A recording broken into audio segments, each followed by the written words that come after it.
Hey, my name is Jason Reed. I'm the director of Sonicsgate, Requiem for a Team, and it's time to cue it up. This is Cue It Up Sports with Aaron Levine. When I got within about 20 feet of the finish line, that's when I was knocked down to the ground by the bomb. The noise was so loud, what in the hell is that? Then my legs started going like a couple of pieces, no feeling in my legs. And a night before the finish line, telling the story of 79-year-old Bill Ifrig, the Lake Stevens man who fell to the ground when the bombings went off last year. But we start by putting our spotlight on Pete Carroll's famous mantra. It's not how you start, it's how you finish. The problem is, thousands of people were robbed of that finish, some even more than a finish, in Boston last year. I'll be the first to admit that I've never run a full marathon, nor have the desire. But tomorrow morning, my thoughts and prayers will be with every runner and every volunteer, everyone present at the Boston Marathon. Because to me, it feels right. Because the one-year anniversary and every anniversary of the tragic bombings should be an opportunity for the Boston Marathon to show that it's stronger than ever before. Whether we understand what drives a human being to run 26.2 miles, we should all understand the sense of accomplishment and personal achievement that completing it brings. Being denied that chance after weeks of preparation and sacrifice was a catastrophe in itself, yet one that, for many, will be made whole again tomorrow. I applaud the Boston Athletic Association for expanding this year's field of runners to include some of the first responders and victims and family members and those who were personally touched by last year's tragedy. It allows them to tribute the victims in the most appropriate way, providing therapy for some, closure for others, and for those who cross the finish line, the ultimate triumph in the face of adversity and grief. And that's where the Sonicsgate guys got it right with their title of their short documentary on Bill Ifrig. The finish line, they called it, because tomorrow, that stagnant line will mean so much more. It's the power of that line, the unique and forceful motivator in the midst of tragedy that will force many who normally wouldn't dream of finishing the Boston Marathon to somehow get it done. Similar to many marathons, it will be a case of mind over matter, yet minds driven by dynamic ideals, from a sense of community to a sense of freedom to vengeance over criminals who tried to ruin a time-honored tradition. It's not an outlandish prediction that the Boston Marathon finish line will play host to more unique stories tomorrow than it ever has before. A lack of proximity shouldn't prevent us from being there in spirit, from cheering them on from afar. Because as we've seen before, if anything good comes from tragedy, it's unity. That's simply the American way.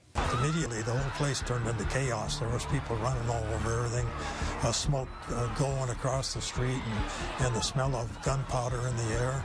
It was weird. After I laid there a little while, a couple of guys come over and asked me how I was feeling, and I looked around my body. I couldn't see any blood or anything, and I was able to move everything. So I guess, hey, get up and go for the finish line.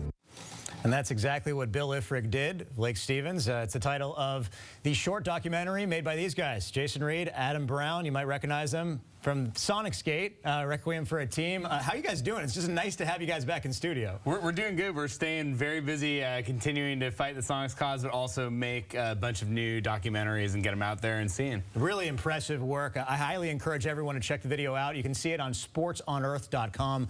First off, what inspired you guys to tell this story? Well, we got to start working with Sports on Earth, who's owned by USA Today and Major League Baseball, to produce a bunch of different documentaries this year. They threw out doing a personal portrait piece on Bill Ifrig because he's a local guy, and it would be easier for us to get up to Lake Stevens. So I've wanted to do a kind of portrait documentary on one person for a while. Usually our documentaries are complicated with 30 or 40 interviews, breaking down these complex issues. And so to focus on one man and his unique experience through the Boston Marathon, but also his life outside of the iconic image he became. And it was an opportunity for us to explore that. Well, I know he doesn't do many formal interviews anymore, Adam. So how did this all come about?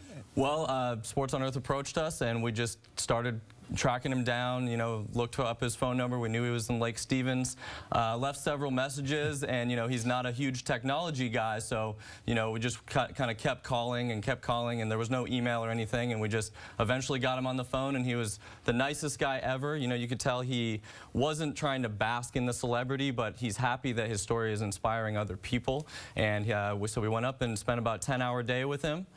Saw him, you know, running out there in Lake Stevens, and just was tremendously inspired by the way this guy carries himself and, you know, the story behind that iconic photo. And amazing. He's 78, now 79 years old, and he's run a number of marathons. What surprised you the most about the making of this film? I mean, one of the things that surprised me the most when we were doing the interviews, he didn't start running until he was 42 years old. And to me, that was like a really inspiring thing, because it's like, hey, you don't have to be running from the time you're a kid or from in your 20s. You can make that decision at 42 and be running 37 years later, still doing marathons and stuff. Right. I mean, I just found that to be really, really incredible. We talked about the title earlier, The Finish Line. Who came up with that?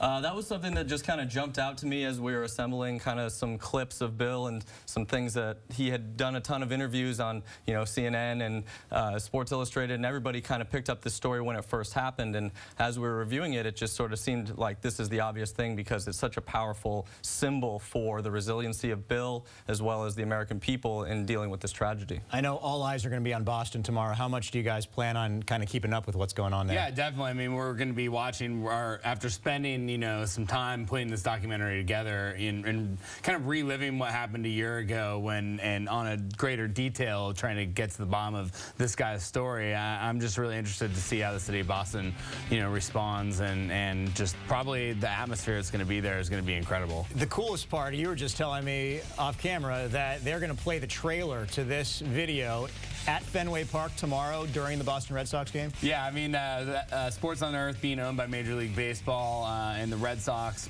organization has seen the film and loved it, and they wanted to help support it and get other people to see it. So we have the opportunity to screen a trailer there at Fenway, you know, the day of the Boston Marathon. Pretty incredible. Congratulations. Again, it's only 12 minutes in length, but how long did it take you guys to put it all together? Oh, I would say we did about, you know, 1 day of shooting with Bill and then about 3 weeks of post-production. Okay. So, you know, having it be a personal story helped us only have one interview and really focus on Bill instead of having to do the 30 or 40 interviews that we've done for our other pieces. Well, I'd be remiss if I didn't talk to you guys about Sonicsgate, because we saw it on ESPN Classic earlier this year. That's a big coup for you guys to be able to get that on a national network like that. What was the response after that happened? I mean, it was great. They've already aired it 11 times since they started airing it just back in March. I mean, just having the credibility of having it on ESPN and having people around the country see it and have it be on a lot, where they're like, oh, what's the Sonicsgate? Or maybe they'll see it in their viewing, listening to them, and finally view it. And I think it really helps motivate the rest of the country to continue to prove that Seattle's a great basketball city. We are totally wronged here, and we deserve a team back. And it's a grassroots effort, one person at a time, until we get enough popular, you know, momentum that it will really help. I mean, it already has, but it's going to continue to help. Hit a bit of a roadblock this week with the Milwaukee Bucks sale. Is there any area for hope or optimism at this point, do you feel? Well, we're keeping an eye on that, and it's, you know, we're hearing a lot of the same familiar things like contingent on sale, contingent on arena. Nobody knows exactly if that's in writing or how they're going to fund the new arena there. So it's going to be interesting to watch, and we're just kind of letting Bucks fans do their thing, but certainly keeping an eye on it from our perspective, having gone through losing a team. So, you know, Sonicsgate's been a wild ride. It's hard to believe that it's still going here, you know, 4 years later. And the amazing thing is you guys are now working on 4 or 5 projects at a time. How you guys keep your heads on straight is beyond me, but you do a great job. Thanks. So, I mean, it's a juggling act constantly, you know, between the passion projects and paid work and these new creative projects, opportunities like The Finish Line that we have to wedge just into our schedule, and it pushes some of our longer-term projects back, like the kicker documentary that we've been making for years now, all about NFL place kickers. And we're finally in post-production on that. We probably shot about 50 interviews for that one, and it's going to come out in 2014, or at least we're going to finish it in 2014. Can't wait to see that one. Yeah. Again, you can check the video of the documentary they did on Bill Ifrig, The Finish Line, on sportsonearth.com. Highly encourage everybody to go there and check it out. Thanks so much to you guys, Jason Reed, Adam Brown, guys from Sonicsgate. Hope to have you guys on soon. Thanks, Aaron. Thanks, Aaron. We'll be back with more NBA playoff action next.